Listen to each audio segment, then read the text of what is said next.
बहुत समय पहले की बात है। एक पवित्र नगर में धर्मदत्त नाम का एक ब्राह्मण रहता था। वह बहुत धार्मिक और भगवान विष्णु का भगत था। उसकी एक बेटी थी जिसका नाम वृंदा था। वृंदा बचपन से ही बहुत पवित्र और भगवान विष्णु की बड़ी भगत थी। वृंदा रोज सुबह उठकर भगवान विष्णु की पूजा करती, तुलसी के पौधे को जल चढ़ाती और भगवान से प्रार्थना करती थी। धीरे धीरे उसकी भक्ति और पवित्रता पूरे नगर में प्रसिद्ध हो गई। समय बीता और वृंदा का विवाह जालंधर नाम के एक शक्तिशाली राजा से हो गया। जालंधर बहुत पराक्रमी था, लेकिन उसकी शक्ति का एक बड़ा कारण वृंदा की पवित्रता और उसके पतिव्रता धर्म का बल था। वृंदा अपने पति की लंबी आयु और विजय के लिए रोज भगवान विष्णु से प्रार्थना करती थी। वृंदा की तपस्या इतनी महान थी कि उसके कारण जालंधर को युद्ध में कोई भी देवता नहीं हरा पाता था। देवताओं ने कई बार जालंधर से युद्ध किया, लेकिन हर बार वे हार गए। देवता बहुत चिंतित हो गए और वे भगवान विष्णु के पास पहुंचे।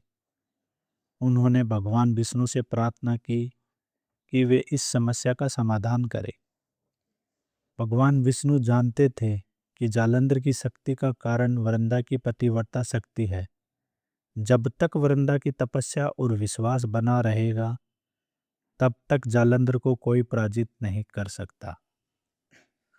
एक दिन भगवान विष्णु ने जालंधर का रूप धारण किया और वृंदा के सामने प्रकट हो गए।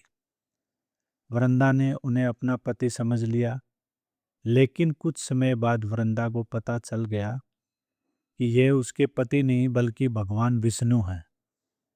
ये जानकर वह बहुत दुखी हो गई। वृंदा ने भगवान विष्णु से कहा, आपने भगवान होकर भी मेरे विश्वास को तोड़ दिया, इसलिए मैं आपको श्राप देती हूँ कि आप पत्थर बन जाएंगे। वृंदा के श्राप से भगवान विष्णु शालिग्राम शिला के रूप में प्रकट हुए। वृंदा अपने पति के वियोग और इस घटना से बहुत दुखी हो गई और अग्नि में प्रवेश कर गई।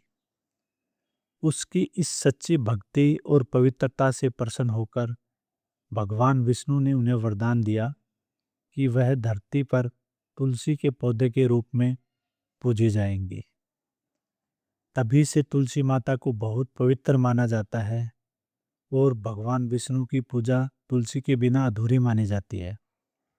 आज भी हिंदू धर्म में तुलसी माता का विशेष महत्व है।